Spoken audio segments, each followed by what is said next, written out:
Bienvenue dans le PKN Podcast, le podcast de la clinique Ekin de Netherlands. Que vous soyez cavalier, palefrenier, propriétaire ou tout simplement passionné de chevaux, vous êtes au bon endroit. Dans ce podcast, nous vous emmenons dans les coulisses de la médecine vétérinaire équine. Nous discutons avec des vétérinaires et des spécialistes de Netherlands et d'ailleurs. Nous allons parler de boiterie, de coliques, de soins dentaires, de gestion de chevaux de sport et bien plus encore. Notre objectif est simple, partager des connaissances, de manière claire, accessible et toujours avec passion. Merci d'être avec nous. Learn more to care better. Bonjour chers auditeurs et chères auditrices, merci d'être avec nous. Aujourd'hui, à l'occasion de notre tout premier épisode en français, nous allons parler de narcose avec Miria Hartmann. Bonjour Miria, est-ce que pour commencer tu peux te présenter ? Bonjour tout le monde, alors je m'appelle Miria, je travaille maintenant depuis 3 ans comme vétérinaire ici à la clinique Ekin de Netherlands et je suis principalement responsable pour les narcoses. J'ai fait mes études à l'université de Berne et je suis ensuite venue directement à Netherlands. Je me réjouis de pouvoir parler d'anesthésie aujourd'hui et j'espère pouvoir réduire un peu l'inquiétude des propriétaires à ce sujet. Oui, super. Bon, on va commencer tout simplement. Et dans quel cas une anesthésie générale est-elle nécessaire ? Alors en général, c'est pour des opérations et pour de l'imagerie. La décision de faire une intervention debout sous sédation ou en anesthésie générale, ça dépend d'une part du type de l'intervention, mais aussi du caractère du cheval par exemple. La plupart des opérations aux membres ou des opérations de colique par exemple, ça doit se faire sous anesthésie générale. À l'inverse, beaucoup d'interventions au niveau de la tête, comme par exemple des extractions dentaires, peuvent très bien se faire debout sous sédation. Dans le cas de l'imagerie, ça dépend d'une part du type de l'examen effectué. Par exemple, les examens IRM, on les fait toujours sous anesthésie générale parce que la qualité des images elle est nettement meilleure comme ça. D'autre part, ça dépend aussi de la région qu'on veut examiner. Par exemple, on peut très bien faire un scanner de la tête en ayant le cheval debout, tandis qu'un scanner de la colonne cervicale ou du bassin, on peut bien s'imaginer le cheval doit être couché, donc il faut une anesthésie générale. Oui, c'est sûr. C'est pour assurer une bonne qualité et que ça se passe le mieux possible pour le cheval, j'imagine. Exactement. Beaucoup de propriétaires ne savent pas qu'est-ce qui se passe pendant une narcose. Est-ce que tu peux nous parcourir un petit peu près le déroulement exact ? Oui, alors d'abord, en gros, on commence par la préparation avant la narcose, ensuite la narcose en soi, ainsi que la phase de réveil et après encore les soins après l'anesthésie. Donc quand le cheval arrive à la clinique, on va d'abord le peser pour qu'on ait un poids exact pour calculer tous les médicaments et après on l'installe dans un box dans notre écurie. Ensuite, l'anesthésiste va venir examiner le cheval, il va l'examiner vraiment en détail pour déterminer son état de santé général. Par exemple, il va ausculter les poumons, le cœur très soigneusement. Et après, selon les résultats de cet examen et selon l'intervention planifiée, l'anesthésiste va choisir quelle procédure est la plus adaptée pour ce cheval-là. En même temps, le cheval va aussi être préparé pour l'opération qui est planifiée. Donc, par exemple, on va déjà tondre le champ opératoire, le pré-laver une fois, tout ça pour gagner du temps le jour de l'opération après. Dans le cas d'intervention planifiée, on aime bien faire ça le jour avant. Ça a aussi l'avantage que le cheval peut s'habituer un peu au nouvel environnement à la clinique et ça réduit le stress le jour de l'intervention. On va aussi mettre le cheval à jeun pour environ 4 heures avant l'anesthésie, mais on leur laisse toujours l'accès à l'eau. Ensuite, directement avant la narcose, on va préparer tout le matériel, comme l'appareil d'anesthésie, par exemple, tous les médicaments nécessaires. On va examiner le cheval encore une fois. Il va recevoir aussi un cathéter veineux pour faciliter l'administration des médicaments avant et après l'anesthésie. Si le cheval est très jeune ou angoissé, on peut aussi déjà le sédater un petit peu à ce moment-là. Autrement, environ 30 à 45 minutes avant le début de la narcose, on va donner un léger calmant au cheval à l'écurie. On va aussi le laisser tranquille après ça, qu'il puisse vraiment bien se calmer, que ça puisse agir comme il faut. Et c'est vraiment une fois que le cheval est calme qu'on va aller le chercher et l'amener dans l'OP. Ensuite, avant d'entrer dans la salle d'opération, on va nettoyer le cheval, on va nettoyer les sabots. On rince aussi la bouche pour éviter qu'ils aspirent des restes de nourriture. Et après, on le place dans un box d'induction qui est spécialement conçu pour ça, avec un sol et des murs rembourrés pour l'induction de l'anesthésie, donc pour coucher le cheval. Là, on va d'abord sédater le cheval vraiment profondément, donc c'est un peu semblable à ce que la plupart des propriétaires connaissent pour le dentiste, par exemple. On va vraiment le sédater, qu'il ne réagisse plus au bruit. Et une fois qu'il est bien sédaté, on le place dans le coin du box, avec la porte aussi contre le cheval, pour vraiment le soutenir des deux côtés. Et c'est une personne expérimentée qui va tenir la tête, et c'est à ce moment-là qu'on va après injecter l'agent anesthétique, donc la kétamine en général, ensemble avec un relaxant musculaire. Et de cette manière, on peut coucher les chevaux vraiment très en douceur et de manière contrôlée. Ensuite, une fois que le cheval est couché, on va le soulever avec une grue spéciale et le positionner sur la table d'opération. Pour la suite de la narcose, il y a 2 possibilités pour de très courtes interventions, comme un scanner par exemple. On va faire une narcose par injection, donc ça veut dire qu'on va réinjecter l'agent anesthétique quelquefois jusqu'à la fin de la narcose. Pour la plupart des autres interventions, on va faire une anesthésie par inhalation, ça veut dire qu'on va connecter le cheval à un appareil d'anesthésie et il va inhaler l'agent anesthétique sous forme de gaz. Ça a l'avantage aussi qu'on peut ventiler le cheval avec la même machine, donc il ne doit pas respirer de lui-même. En plus de cette anesthésie par inhalation, le cheval reçoit toujours encore des sédatifs ou des analgésiques par voie intraveineuse. Ça permet de réduire la quantité d'anesthésie nécessaire et donc ça réduit le risque d'effets secondaires. Le cheval reçoit aussi des perfusions, des médicaments pour soutenir tout le système circulatoire. Ensuite, pendant toute la narcose, le cheval est surveillé par l'anesthésiste, donc il y a toujours quelqu'un à côté du cheval. On va surveiller d'une part la profondeur de l'anesthésie, donc ça se fait par exemple avec l'évaluation des réflexes oculaires. On va aussi surveiller la respiration et le système circulatoire. En plus de l'anesthésiste, on a tout plein d'appareils qui sont connectés au cheval pour soutenir cette surveillance.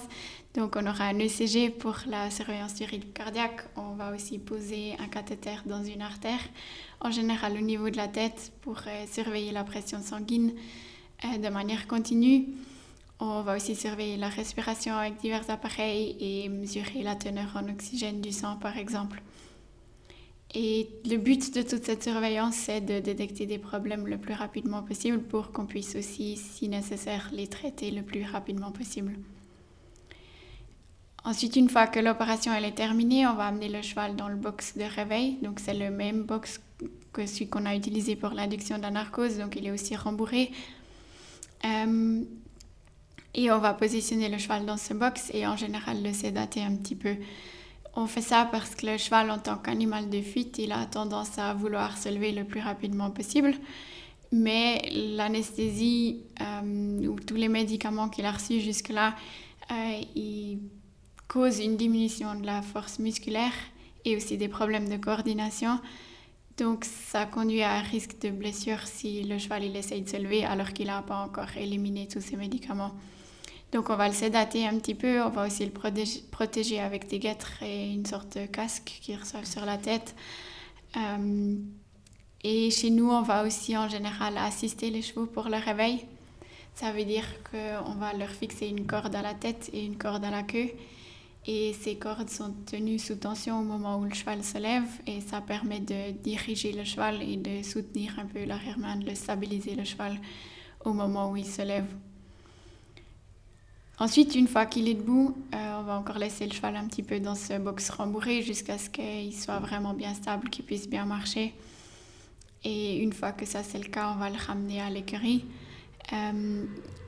Là, il est aussi encore surveillé pour les heures qui suivent ou jusqu'au lendemain en général par le personnel à l'écurie, aussi pour reconnaître des problèmes s'il y aurait quelque chose. Et dès qu'il est réveillé complètement, il reçoit une première poignée de foin.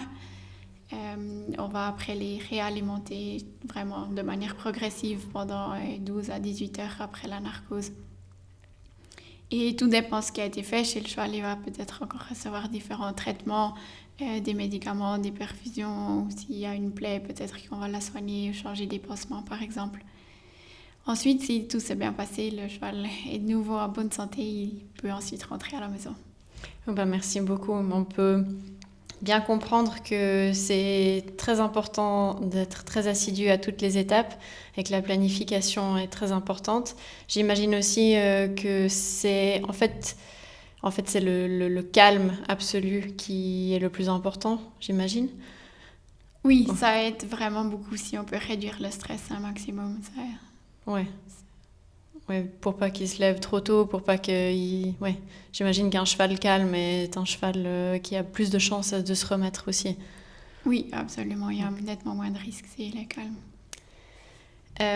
Pourquoi les chevaux ne peuvent-ils, tu nous en as parlé juste avant, que vous faites bien la reprise de l'alimentation par étapes, pourquoi est-ce qu'ils ne peuvent pas être normalement alimentés directement après la narcose ? Ça, c'est parce que les médicaments qu'on utilise pour la narcose, ils réduisent aussi la fonction intestinale. Oui. Donc, un petit peu de nourriture, c'est bien, ça stimule un peu les intestins, mais si on leur donne trop de nourriture, ça peut causer des problèmes après la narcose. Oui. Et combien de temps ça dure avant qu'un cheval se remette? Une anesthésie générale? Alors, ça peut être très différent, ça dépend d'une part de la durée de l'anesthésie, mais aussi du cheval. En général, le cheval va rester couché dans le box de réveil pour environ une demi-heure à 1 heure jusqu'à ce qu'il puisse se lever. Ensuite, on le laisse en général entre 15 et 20 minutes dans le box de réveil jusqu'à ce qu'il puisse retourner à l'écurie. Et après, à l'écurie, il sera encore fatigué un peu pour 1-2 heures, mais après, il devrait à nouveau se comporter de manière normale. Ok, donc ils se remettent quand même relativement rapidement. Oui. Quels sont les risques lors d'une narcose? Alors oui, les risques, c'est souvent la question que posent les propriétaires. Parce que comme probablement la plupart des propriétaires le savent, le risque de complications chez le cheval il reste plus élevé par rapport aux petits animaux ou à la médecine humaine. Mais il faut aussi dire que chez le cheval, les complications graves et les décès sont vraiment très rares, surtout dans le cas d'opérations planifiées chez des chevaux en bonne santé. Donc pour parler un petit peu de mon expérience personnelle, dans les 3 ans où j'ai maintenant travaillé ici à Netherlands, j'ai vu aucune complication grave et aucun décès associé à une anesthésie générale. Si on veut parler un petit peu plus en détail des complications possibles, on peut différencier les complications pendant la narcose, les complications lors de la phase de réveil et aussi les complications après la narcose. Donc pendant la narcose, on peut avoir des dérangements au niveau de la fonction des poumons et du cœur. C'est pour ça qu'on a cette surveillance dont on a parlé avant, qui permet de reconnaître ces dérangements le plus tôt possible et aussi d'intervenir à ce moment-là. Pendant le réveil, on a aussi déjà un petit peu parlé avant, c'est ces tentatives trop tôt ou non coordonnées de se lever qui peuvent conduire à des blessures. La plupart du temps, c'est des légères égratignures, mais dans des cas très rares, on peut aussi avoir des blessures plus graves comme des fractures ou des lésions au tendon. Je veux aussi dire ici, encore une fois, c'est vraiment très rare et dans ces 3 ans, j'ai vu aucun cas comme ça. Donc, oui, c'est plutôt rassurant. Oui. Il y a des risques, mais c'est limité. Exactement. Oui. Ensuite, encore après l'anesthésie, on peut avoir des légères coliques ou une légère fièvre, mais ça, c'est en général quelque chose qui se traite en une fois et qui ne pose pas plus de problèmes. Donc oui, en résumé, il y a toujours un risque, mais les risques graves, c'est vraiment très très rare. Oui, ils sont aussi au bon endroit pour être traités pour ce qui pourrait potentiellement se passer. Oui.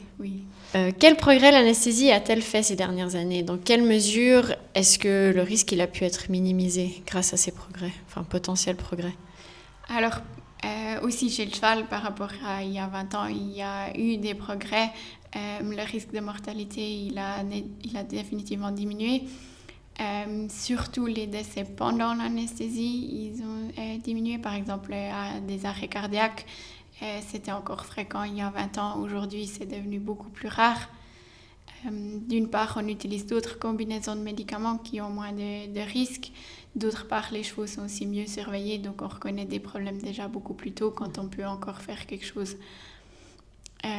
Aujourd'hui, la plupart des complications, elles surviennent toujours encore dans la phase de réveil.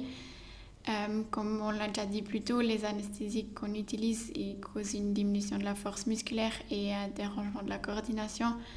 Donc, il faut absolument que l'anesthésiant soit déjà éliminé du corps avant que le cheval puisse se lever. Mais le cheval, justement, il a tendance à vouloir se lever le plus rapidement possible et cette volonté de se lever peut causer des problèmes dans la phase de réveil. Là aussi, il y a différentes possibilités pour diminuer ce risque. Donc, d'une part, ça commence par une bonne gestion pendant la narcose.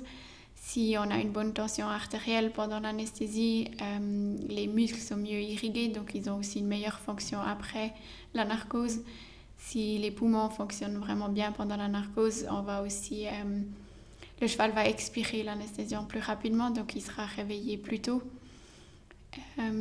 Ensuite, comme on l'a déjà dit, on sédate en général un peu les chevaux dans le box, donc comme ça ils restent encore calmes et ils se lèvent que plus tard et pas trop tôt.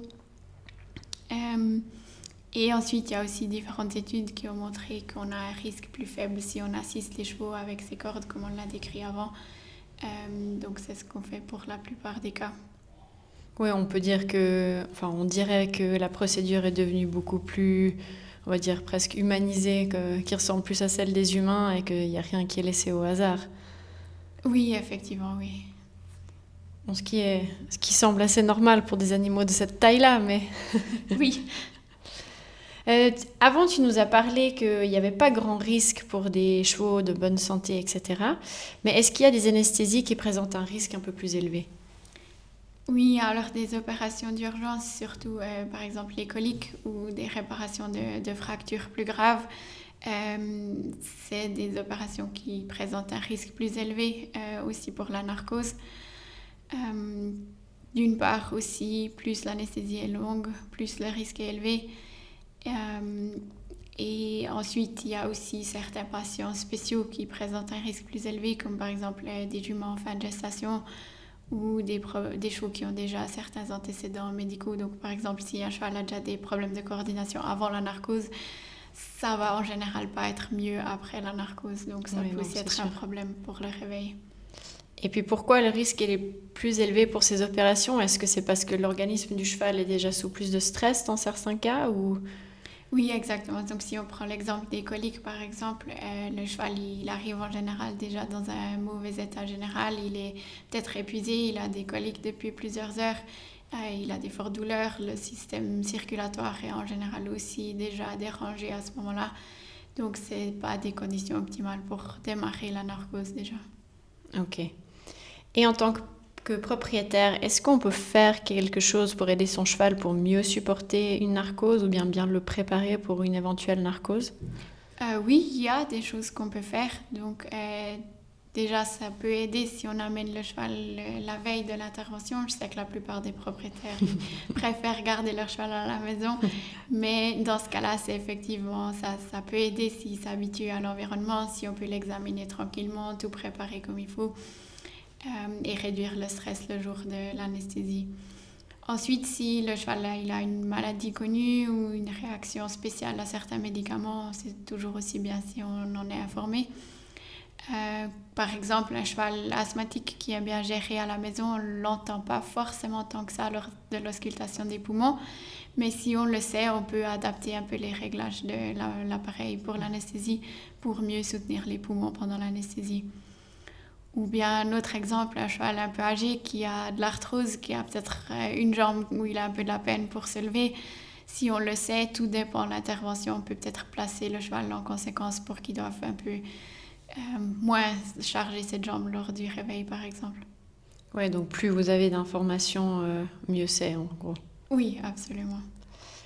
Et en général, quelles sont les questions et les préoccupations les plus fréquentes que tu reçois de la part des propriétaires ? Alors, la plupart des propriétaires sont très inquiets lors d'une anesthésie. Ils veulent surtout aussi savoir quels sont les risques. Donc, c'est important de bien informer les propriétaires avant une anesthésie. Donc, la plupart du temps, c'est le vétérinaire responsable du cas qui va se charger de cette information. On a aussi des feuilles d'information toujours pour chaque anesthésie que le propriétaire peut lire tranquillement et poser des questions s'il en a encore après. Si après cette discussion avec le vétérinaire responsable, le propriétaire a encore des questions ou des inquiétudes, on peut aussi toujours demander à discuter avec moi directement, aussi en français par exemple. Donc ça, on peut toujours très volontiers le faire. Ok, super. Et maintenant, si on revient un petit peu vers toi, en tant qu'anesthésiste, quelles sont les difficultés que tu rencontres lors d'une anesthésie ? Alors souvent, le moment le plus stressant de l'anesthésie, c'est les 10 premières minutes quelque part, jusqu'à ce qu'il y a tout qui soit vraiment branché, que j'ai tous mes appareils, que je sais que le cheval est stable, qu'il y a tout qui est en ordre. Et après, en général, ça va. Oui, je dirais que c'est ça le plus... D'une fois que c'est lancé, ça va mieux. Oui. Et puis, est-ce que tu as un cas ou des cas dont tu te souviens plus particulièrement ? Alors, en fait, je me souviens plutôt de beaucoup de cas. D'une part, peut-être des chevaux qui sont arrivés avec une maladie vraiment grave à la clinique, qui étaient dans un mauvais état et où tout s'est bien passé pour finir, qui ont pu rentrer. D'autre part, peut-être des cas où il y a eu un peu des problèmes, où on a dû travailler un petit peu plus pour que tout se passe après quand même bien. Après, on se souvient aussi toujours des chevaux qui sont restés longtemps chez nous à la clinique. Si ça fait des semaines qu'ils sont là, c'est clair qu'on s'attache un peu à eux quand même aussi. Ou bien des chevaux qui ont eu des interventions particulières ou plus rares, c'est clair qu'on s'en souvient aussi. Et puis aujourd'hui, on n'a parlé que d'anesthésie, mais est-ce que tu as aussi un autre rôle dans la clinique ? Alors oui, d'une part, pour moi, l'anesthésie, elle ne s'arrête pas au moment où le cheval est debout. Je vais aussi toujours contrôler le cheval après l'anesthésie à l'écurie. Donc en plus du vétérinaire qui est responsable du cas, je vais toujours aussi après la narcose contrôler que le cheval est en ordre après la narcose à l'écurie. Et en plus de ça, j'aide aussi dans le reste du quotidien de la clinique. Donc s'il y a des urgences, s'il y a des autres patients hospitalisés à la clinique ou différents examens. Oui. Tu restes occupée. Oui. Et pour terminer, est-ce que tu as un take-home message pour nos auditeurs ? Alors oui, pour moi, c'est important de pouvoir soulager un peu l'inquiétude des propriétaires face à l'anesthésie. Oui, il y a des risques, mais ils sont vraiment rares et on fait toujours tout ce qui est possible pour que le cheval soit pris en charge de la meilleure manière possible pendant et aussi après l'anesthésie. Ok, super. Bon, merci beaucoup Myria. On espère que ça aura rassuré beaucoup de futurs clients au niveau de l'anesthésie. Merci. Merci.